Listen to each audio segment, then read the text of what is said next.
Fala pessoal, tudo bem? Sejam bem-vindos aqui ao nosso próximo vídeo sobre a regra número 8. Estou aqui na nova casa que eu vou morar, então tá um pouco diferente, né, o ambiente. Estou aqui com um pijama improvisado, tá um pouco frio hoje, mas vamos para a regra número 8 do livro 12 Regras para a Vida. 8 ou 9, né, na verdade. 12 Regras para a Vida do Jordan Peterson. Qual que é essa regra número 8? Tá, eu vou considerar que é 8. Diga a verdade, ou pelo menos não minta. Você já parou para pensar como se desenrolaria a sua vida se você falasse apenas a verdade? Se você não mentisse, nem nas pequenas coisas. Jordan Peterson fala que falar a verdade é uma grande aventura, né? Se você decidir falar só a verdade. Então essa regra vai tratar sobre esse tema de enxergar e falar a verdade e não mentir também. Como isso pode ser bom para a sua vida, pode trazer significado, propósito e pode te desviar, inclusive, do caminho das perversidades e das tragédias. Tá? Então, o título da regra é Diga a Verdade, ou pelo menos não minta. E o Jordan Peterson começa contando um caso de quando ele era estudante de psicologia e eles foram com o professor visitar um hospital psiquiátrico. E durante a visita, ele foi passando, né, pelas alas e ele tinha uma colega dele que era um pouco tímida. E em um certo momento teve uma moça que tinha uma doença mental e enquanto ele estava a sós com essa amiga, né, caminhando, ela chegou para eles e falou: Olá, tudo bem? Será se eu poderia ir sair daqui com vocês, né? E falou em um tom amigável. E ele falou que a amiga dele olhou para ele assim com uma cara, né? Tipo, o que é que eu respondo agora? Porque ela fez uma pergunta honesta, fez uma pergunta natural e de forma amigável. E mesmo eles sabendo que ela não poderia sair dali, eles conjecturaram o que é que eles poderiam falar de uma forma a não machucar ela, né? E falar a verdade. E Jordan Peterson falou que olhou para a amiga dele, ela estava aguardando ele falar alguma coisa. Ele falou, pensou, né, eu vou falar a verdade para ela de uma forma mais natural e amigável também para ela. Então ele se olhou para aquela moça, né, que tinha essa doença mental e falou: Olha, nós estamos aqui a uma visita nesse hospital psiquiátrico. Nós somos alunos e por isso você, infelizmente, não vai poder vir com a gente. E ele falou isso, né, com uma certa firmeza também. E ele disse que a moça, por um momento, ficou um pouco triste, assim, pelo semblante dela, mas logo depois ela se recuperou, compreendeu e ficou tudo bem. Então, a partir daí, ele começou a perceber a importância da verdade, mesmo em situações em que você entra em um certo conflito, né? Será que a verdade vale a pena ser dita nessa situação? Depois disso, Jordan Peterson vai trazer mais dois casos também em que ele precisou falar a verdade. O segundo caso foi com um paciente dele, né, ele é psicólogo, então ele falou que tinha um paciente que ele era paranoico. E esse cara acreditava que estava sendo perseguido, né, que tinha várias pessoas conspirando contra ele e todo lugar que ele chegava ele ficava hiperfocado, tentando perceber os sinais, como as pessoas falavam, porque ele acreditava que estava sendo perseguido, que as pessoas queriam tentar contra a vida dele. Então era um cara hiperfocado, hiperatencioso e conseguiria perceber qualquer sinal de mentira, né? E era um cara muito perigoso também. Ele falava o que ia fazer com as pessoas, né? Se as pessoas quisessem fazer alguma contra ele, ele falava coisas relacionadas a ameaças de morte, desse tipo. Jordan Peterson, né, que era o psicólogo dele, falou que ele era realmente capaz de concretizar essas ameaças. Então, o Peterson falou que era muito cauteloso nas sessões que tinha com ele, porque se ele falasse algo apenas para agradar ou falasse alguma mentira, o paciente, que era muito paranoico, iria detectar facilmente. Então, Jordan Peterson falou que ele começou a agir naturalmente, pelo menos tentar, e ele começou a falar a verdade. Ele falou para a pessoa que o que ele pensava era errado, né? A forma como ele ameaçava as pessoas, ameaçava de morte era erradas também. Então ele começou a mostrar a verdade para o paciente e falou que com isso o paciente se acalmava, porque era um cara extremamente ansioso, desconfiado de todas as pessoas. Então ele só conseguia se abrir com o Jordan Peterson justamente porque ele falava a verdade, mesmo as verdades duras que ele provavelmente não queria ouvir, mas mesmo assim ele falava, né? Inclusive o Jordan Peterson fala que ele falava para ele, para o paciente, como ele se sentia quando o paciente contava as histórias de como ele ameaçava as pessoas.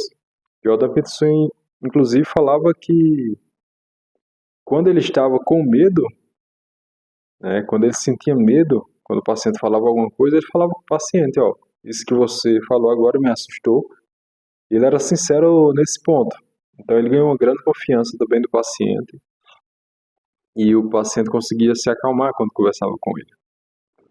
E o terceiro caso era um cara que era líder de uma gangue, que era vizinho do Jordan Peterson. Então esse cara ele teve uns problemas de relacionamento com a esposa, não sei se era a esposa, a mulher dele. Essa mulher dele faleceu, ele bebia muito, né, se embriagava constantemente. E eles eram vizinhos. Então Jordan Peterson falou que era muito comum, por exemplo, esse cara chegar de madrugada, bater no apartamento dele para vender coisas para ele e conseguir o dinheiro para comprar mais bebida, né? Então, uma vez ele chegou lá de madrugada, começou a oferecer algumas coisas. Jordan Peterson, por uma conveniência ali, talvez um pouco de medo, também acabou comprando, né? E isso se tornou uma prática comum. Ele chega lá de madrugada, em altas horas da noite, e oferecer itens, né, para comprar. E chegou um momento que a esposa do Jordan Peterson, a Tammy Peterson, conversou seriamente com o Jordan e falou: Olha, isso que você está fazendo não está certo. Ele chega essas horas da noite aqui e o Jordan fala que a Tammy era uma pessoa que tinha uma certa compaixão desse homem, né? Tinha uma certa compaixão por ele. Então, mesmo assim, ela falou: quando ele chega aqui alterado, eu fico muito nervosa, ansiosa, né, com medo também. E você está comprando essas coisas, ele vai usar esse dinheiro exclusivamente para bebida também. Então, eu quero que você pare de fazer isso.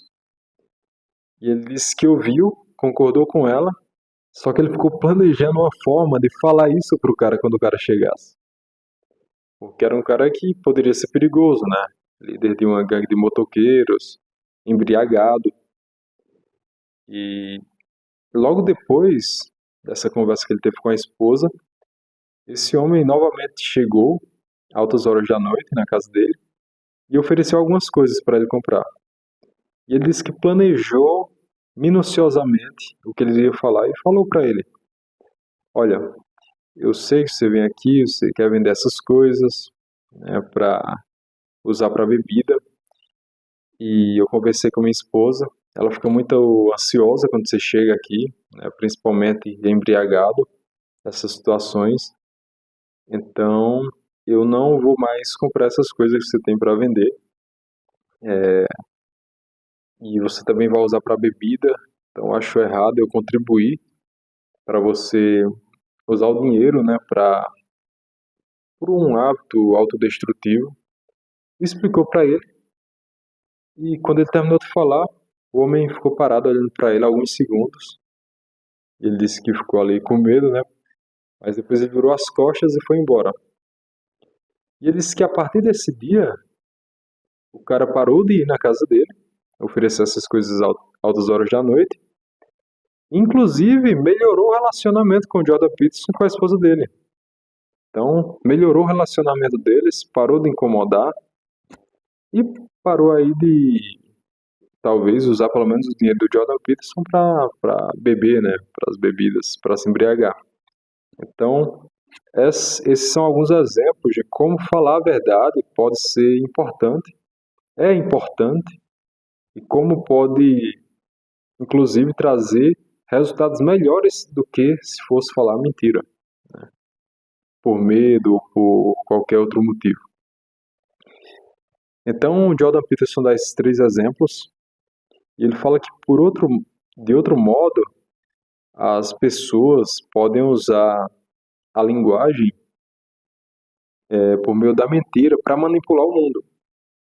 Ele fala, né, por isso, é justamente isso que fazem muitos políticos, muitos marqueteiros, né, muitas pessoas que querem manipular outras pessoas, manipular as massas e, de alguma forma, guiar essas pessoas para um fim que elas almejam, né, que vai beneficiar elas. Então, ele fala que esse é um modo de usar a linguagem para manipular o mundo, e ele dá alguns exemplos, né? Políticos, marqueteiros, vendedores podem fazer isso, e por vários motivos, para alcançar algum fim que vai beneficiar eles, para agradar outras pessoas, para conseguir status, poder, e etc. E isso ele fala que é uma forma de falsificar a si mesmo. Quando você fala uma mentira, você está se falsificando. Você está mentindo antes para si mesmo também. Então, por exemplo, quando um aluno universitário, né, vai fazer um trabalho que foi pedido ali por um professor, e ele sabe que o professor é de uma certa linha de pensamento, e às vezes o aluno pensa de forma contrária ao professor. E às vezes o trabalho que ele deve escrever, trabalho acadêmico, permite que ele explore, né, outras ideias, às vezes contrárias à do professor. E às vezes por medo, ele prefere seguir uma linha, fazer um trabalho que vai agradar ali ao professor, em vez de fazer o trabalho na linha do que ele realmente acredita. Isso também é falsificar a si mesmo. Então ele dá esse exemplo e dá outros exemplos também, né, de como você pode mentir e falsificar a si mesmo para proveito próprio. E isso é uma coisa má, né? E ele fala, para chegar numa mentira muito grande, você começa nas pequenas. As pequenas mentiras antecedem as grandes mentiras. E conforme você vai mentindo, mais você precisa mentir para manter de pé aquela mentira inicial, certo? Então ele fala que foi assim que começou, por exemplo, muitos estados totalitários, né? Por exemplo, a Alemanha nazista, a União Soviética com os gulags, né, os campos de concentração na Alemanha nazista, a China também, a China comunista, o período da China comunista.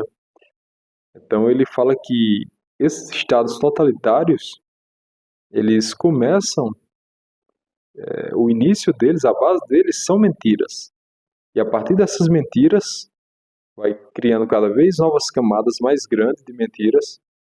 E as pessoas começam a acreditar, muitas pessoas começam a acreditar firmemente nessas mentiras e defendê-las a ponto de chegar em um nível em que elas aceitam até matar inocentes por causa dessa ideologia, dessas ideias que na verdade são falsas.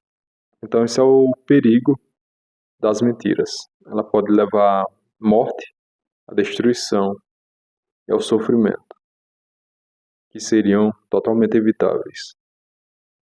Então esses estados totalitários, eles têm um fundamento na mentira, e isso causou a morte de talvez centenas de milhões de pessoas durante o período da Segunda Guerra Mundial e também em outras guerras, em outros estados totalitários. Então o Jordan Peterson, ele começa dando esses exemplos, né, de como ele precisou usar a verdade para lidar com algumas situações. Depois ele traz essa ideia da maldade da mentira, de como a mentira pode levar a esses estados totalitários, levar ao sofrimento, levar à morte. E, e também o ato de, é muito importante, o ato de enxergar a verdade. Depois disso ele vai falar, em vez da mentira, escolha falar a verdade e enxergar a verdade. Porque muitas vezes nós mesmos, decidimos não enxergar a verdade. Às vezes tem todas as evidências, só que aquela verdade que a gente sabe, quase já sabe que é verdadeira, a gente prefere fechar os olhos a ela, porque pode ser doloroso conhecer aquela verdade. Mas Jordan Peterson fala que é realmente esse confronto com a verdade que vai fazer você se moldar, fortalecer o seu espírito, fortalecer o seu caráter e se renovar.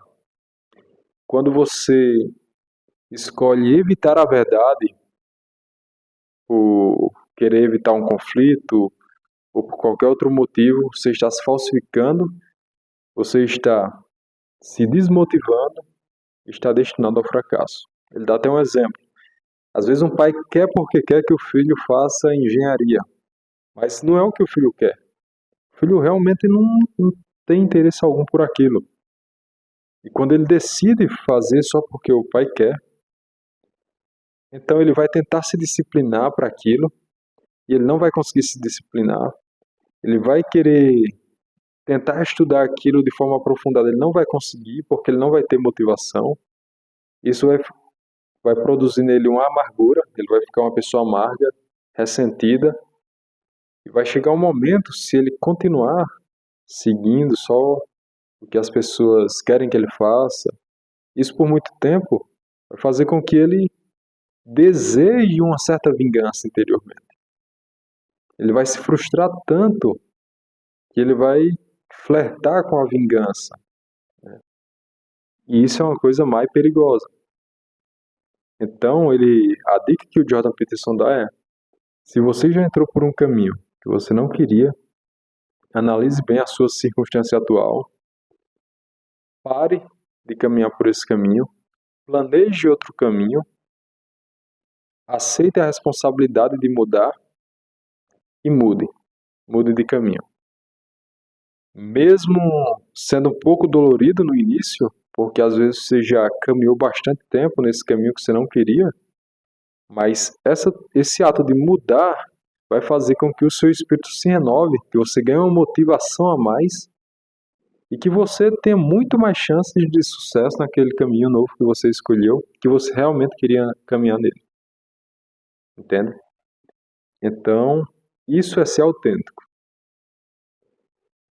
Porém, o Jordan Peterson alerta: sempre quando você escolher um caminho, né, um objetivo que você quer alcançar, você tem que se prender na verdade, amar a verdade. Você vai caminhar nele. Só que talvez no meio do caminho você perceba que aquele caminho não será o melhor para você. Em algumas situações, aquele objetivo que você queria, às vezes aquela carreira que você queria, talvez não será melhor para você. E você deve lidar com isso de uma forma relativamente tranquila. Deve compreender isso, tá? Então, essa carreira não vai ser a melhor para mim, então eu vou mudar. Tem pessoas que passam anos estudando para um concurso específico. Quando eles passam, começam a exercer, no primeiro ano eles desistem, porque na prática não era isso que eu queria, né? E às vezes com relação ao que você acredita também. Às vezes você ouve falar de uma ideologia e você começar a defender aquilo de uma forma ativista, com unhas e dentes, e você se fecha, você se cega, você se fecha para a verdade. Às vezes aquilo que você luta tanto não é a verdade, é uma ideologia falsa. Mas por às vezes por você estar integrado em um círculo, em um grupo que acredita naquela mesma mentira, e você quer fazer parte daquele grupo, você aceita a mentira. Continua defendendo mesmo sabendo que é falso. Então Jordan Peterson diz que esse é um caminho ruim e perigoso para você. Então o que você deveria fazer é reconhecer que aquela ideia é falsa e escolher o caminho da verdade. Então, a partir disso, Jordan Peterson começa a convidar os leitores, né, e a tentar de uma certa forma influenciar eles a escolher esse caminho da verdade. O caminho da verdade é o caminho que vai renovar o seu espírito, vai moldar o seu caráter, fortalecer o seu caráter e vai fazer com que você consiga ultrapassar os momentos difíceis da vida que inevitavelmente virão. Quando você vive uma vida falsa, uma vida inautêntica, você realmente não consegue lidar com as dificuldades grandes que aparecem na vida. Você não consegue lidar com alguns obstáculos que às vezes podem parecer intransponíveis, de forma que você só conseguirá passar por eles sendo autêntico, sendo você mesmo, sendo verdadeiro. Então é esse o chamado dessa regra. Fale a verdade, enxergue a verdade, esteja disposto a enxergar a verdade. Não aceite a mentira. Não aceite a cegueira voluntária. Abra os seus olhos, enxergue a verdade, preste atenção, diga a verdade, seja autêntico. E isso renovará a sua alma, fortalecerá o seu caráter, te dará motivação e uma grande aventura para a vida. Sem contar com o propósito e o significado que virá disso também. Tá? Então, diga a verdade, ou pelo menos não minta. Essa é a regra número 8 do livro 12 Regras para a Vida. Espero que vocês tenham gostado. Se inscrevam no canal, curtam o vídeo e até o próximo vídeo. Muito obrigado.